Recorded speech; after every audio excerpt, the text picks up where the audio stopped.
Doctor Babasaheb Ambedkar भारतीय इतिहासातील एक असा वटवृक्ष ज्याच्या विचारछायेखाली आजही सबंध देश स्थिरावलाय। बाबासाहेबांनी त्यांच्या एकंदर आयुष्यामध्ये प्रचंड वाचन आणि तितक्याच धाटेनीचं लेखनही केलं। अनेक चळवळी उभारल्या, भाषणं केली, प्रबंध लिहिले, पुस्तकं लिहिली। पण आज आपण ज्या विषयी बोलणार आहोत ते डॉक्टर बाबासाहेब आंबेडकरांच्या दी प्रॉब्लेम ऑफ रुपी या पुस्तकाबद्दल।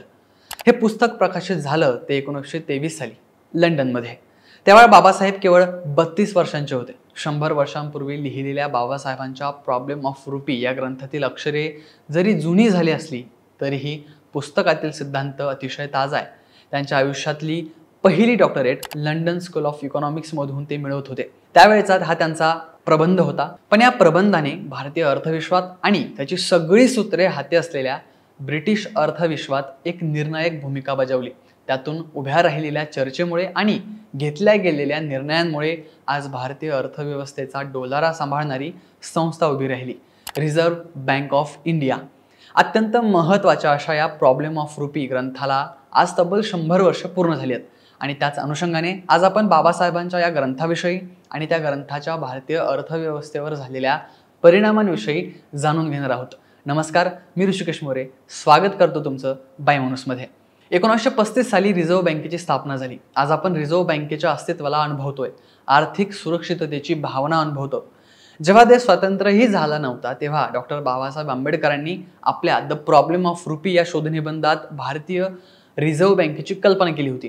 आज आपण संघीय क्षेत्राबद्दल बोलतो, वित्त आयोग, राज्यांची मागणी असते, इतके पैसे कोण देईल, इतके पैसे कोण घेईल, कोणते राज्य कोणत्या क्रमाने चालेल। देश स्वतंत्र होण्यापूर्वी बाबासाहेब आंबेडकरांनी हे विचार मांडले होते। वित्त आयोगाची आणि संपत्तीची वाटणी केंद्र आणि राज्यांमध्ये कशी असावी याचे सखोलपणे त्यांनी विचार मांडले होते आणि त्याच विचारांच्या प्रकाशात आज हा वित्त आयोग, मग ती RBI असो, अशा अनेक संस्था कार्यरत आहेत। भारताचे घटनाकार, महान कायदेपंडित, शिक्षणतज्ञ, राजनीतिज्ञ, एक धर्मवेत्ते, दूरदृष्टीचे पत्रकार, जातीच्या पलीकडे जाऊन सर्व भारतीयांचा विचार करणारा एक क्रांतिकारी नेता म्हणून बाबासाहेबांचं फार मोठं योगदान आहे।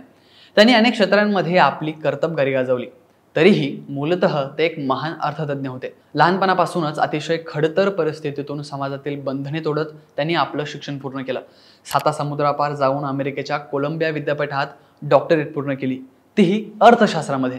पुढे अर्थशास्त्रातील सर्वात नावाजलेल्या लंडन स्कूल ऑफ इकॉनॉमिक्स मध्ये डॉक्टरकीचा थिसिस आणि ग्रेज इन या कायद्याच्या सुप्रतिष्ठित संस्थेत बॅरिस्टरकीची पदवी एकाच वेळी पूर्ण केली। इंग्लंडमधील शिक्षणावेळी त्यांनी 3 ग्रंथ लिहिले। तिन्ही ग्रंथ अर्थशास्त्रावर आधारित होते। त्या ग्रंथांना आजही जगभरातील अर्थशास्त्रातील अभ्यासकांसाठी महत्त्वाचं मानलं जातं। त्यापैकीच डॉक्टर आंबेडकरांचा तिसरा आणि बहुधा सर्वात महत्त्वाचा अर्थशास्त्रीय ग्रंथ म्हणजे the problem of rupee, its origin and solution. Doctor of सायन्सच्या पदवीसाठी लिहिलेला हा प्रबंध पहिल्यांदा 2023 साली प्रसिद्ध झाला। या ग्रंथामध्ये डॉक्टर आंबेडकर भारतीय रुपयाच्या उत्क्रांतीची ऐतिहासिक मीमांसा सादर करून भारतासाठी आदर्श चलन पद्धती कोणती या त्यावेळच्या अत्यंत ज्वलंत विषयावर आपले मूलगामी विचार मांडलेत। आज जेव्हा आपण सातत्यानं रुपये आणि डॉलर यांच्या मूल्यांबद्दल बोलतो, आयात निर्यात, व्यापारी तूट यावर बोलतो, डॉलरच्या तुलनेत घसरणाऱ्या रुपयाच्या मूल्यावर चर्चा केली जाते, तेव्हा डॉक्टर आंबेडकरांचं अर्थशास्त्रीय काम हे अत्यंत समकालीन होऊन बसतं। त्यांच्या कामाचं आणि ज्ञानाचं महत्त्व आजही तितकंच महत्त्वाचं ठरतं।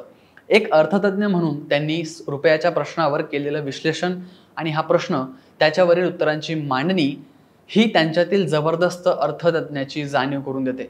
तशात ब्रिटिश पॉन्ड आणि भारतीय रुपया यांच्या मूल्यात विषमता होतीच, ती आहे देखील, कारण भारताचा व्यापार कमी असे ठरीव कारण देणारे अर्थशास्त्रज्ञ जॉन मेनॉर्ड केन्स यांचंच म्हणणं डॉक्टर आंबेडकरांनी खोडून काढलं।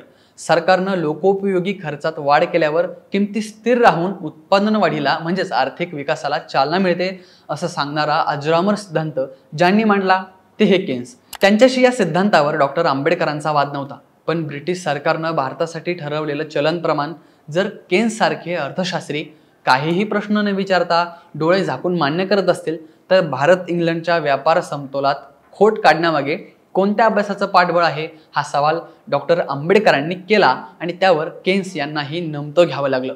रुपयाचे अवमूल्यन करण्याच्या आग्रहाला तेव्हा तर काँग्रेसचाही विरोध नव्हता।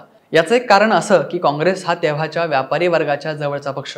रुपयाच्या अवमूल्यनाने चलनवाढ करावी लागेल, महागाई वाढेल, तिचा फायदा अनेक उद्योजक किंवा व्यापारी वर्गाला होईलही, पण महागाईच्या तुलनेत रोजंदारी कमावणाऱ्यांची मजुरी काही वाढणार नाही आणि या कष्टकरी वर्गाच्या पोटाला चिमटा बसेल हा विचार तेव्हा डॉक्टर आंबेडकर प्रबंधातून मांडत होते. या स्थितीवर उपाय म्हणून सुवर्ण विनिमय प्रमाण बाद करून थेट सुवर्ण प्रमाण आणा असं प्रतिपादन डॉक्टर आंबेडकर यांनी या प्रबंधामध्ये केलं. चलन प्रमाणाच्या या दोन्ही पद्धती आता इतिहास जमा झाल्यात.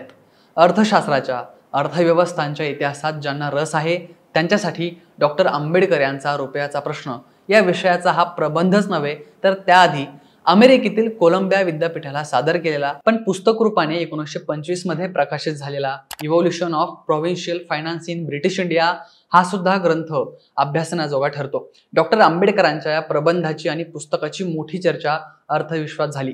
ब्रिटिश सरकारनं यापूर्वीही भारतीय चलनाच्या प्रश्नात लक्ष घालण्यासाठी आणि उपाय सुचवण्यासाठी रॉयल कमिशनची स्थापना केली होती. प्राध्यापक केन्स यांचा अहवाल होताच. आता डॉक्टर आंबेडकरांचं मतही होतं. भारतीय बँकिंग विश्वातूनही चलन स्थिरीकरणासाठी उपाय करण्यात यावे अशी मागणी होत होती. या पार्श्वभूमीवर ब्रिटिश सरकारनं हिल्टन यंग यांच्या नेतृत्वात 1925 मध्ये रॉयल कमिशनला विचार विनिमय करून सूचना करण्यासाठी भारतात पाठवलं. अर्थात या कमिशन मधल्या प्रत्येकानं डॉक्टर आंबेडकरांचा प्रबंध वाचला होता आणि त्याच आधारावर त्यांना या कमिशन समोर त्यांची साक्ष देण्यासाठी बोलवण्यात आलं. या आयोगासमोर दिलेली ही साक्ष विस्तृत स्वरूपात आजही उपलब्ध आहे. आपल्या ग्रंथात केलेलं विश्लेषण आणि त्यावर आधारित काही व्यावहारिक उपाय त्यांनी सुचवले. सुवर्ण प्रमाण पद्धतीचे समर्थन करणारी त्यांची साक्ष झाल्यावर आयोगाच्या सदस्यांसोबत झालेली त्यांची प्रदीर्घ प्रश्नोत्तरही प्रकाशित करण्यात आली. पण या क्लिष्ट चलन प्रश्नासोबतच बाबासाहेबांनी मांडलेला एक आग्रह हा रिझर्व्ह बँकेच्या स्थापनेत महत्वाचा मानला जातो. तो म्हणजे सुधारित चलन पद्धती स्वीकारल्यानंतर त्यावर नियंत्रण असणारी एक संस्था असण्याबाबत. BBC म्हणजेच ब्रिटिश ब्रॉडकास्ट कॉर्पोरेशनच्या वृत्तानुसार हिल्टन यंग कमिशननं त्यांच्या अहवालात केलेल्या सूचनांचा स्वीकार करून तत्कालीन ब्रिटिश सरकारनं 1927 मध्ये रिझर्व्ह बँक बिल आणलं. या बँकेला बाजारात चलन जारी करण्याचे अधिकार होते आणि तीही स्वायत्तता टिकवण्यासाठी तिच्या व्यवस्थापनावर राजकीय व्यक्तींच्या नेमणुका करता येणार नव्हत्या. पण अनेक मतमतांतर असल्यानं हे विधेयक लगेच संमत झालं नाही. 1928 मध्ये सुधारित विधेयक आणलं गेलं, पण तरीही बराच काळ वाद होत राहिला. 1930 मध्ये पहिल्या गोलमेज परिषदेमध्ये जेव्हा भारतातल्या राजकीय सुधारणांची आणि अधिकारांची चर्चा सुरू झाली तेव्हा त्यात राजकीय अधिकारांबरोबरच आर्थिक अधिकारांमध्येही केंद्रीय रिझर्व्ह बँकेची निर्मिती पूरक मानली गेली. पुन्हा एकदा 1933 मध्ये हिल्टन यंग कमिशनच्या शिफारशींवर आधारित the reserve bank of India bill 1933 हे आणलं गेलं आणि 6 मार्च 1934 रोजी गव्हर्नर जनरलच्या सहीनं कायद्यात ते रूपांतरित झालं. त्यानुसार 1 एप्रिल 1935 रोजी रिझर्व्ह बँक ऑफ इंडिया अस्तित्वात आली. ही शिखर बँक अस्तित्वात येण्याअगोदर भारतीय बँकिंग व्यवस्था मोठ्या घुसळणीतून गेली होती. पण डॉक्टर बाबासाहेब आंबेडकर, त्यांचे अर्थविचार आणि त्यांची भूमिका अशा प्रकारे आजही भारतीय बँकिंग व्यवस्थेचा कणा असलेल्या या संस्थेच्या स्थापनेला कारणीभूत ठरली. तर आम्ही दिलेली ही माहिती तुम्हाला कशी वाटली ते आम्हाला कमेंट करून नक्की कळवा. आणि हो, बायमनुष्य युट्यूब चॅनलला सबस्क्राईब करायला आणि फेसबुक पेजला फॉलो करायला मात्र अजिबात विसरू नका. धन्यवाद.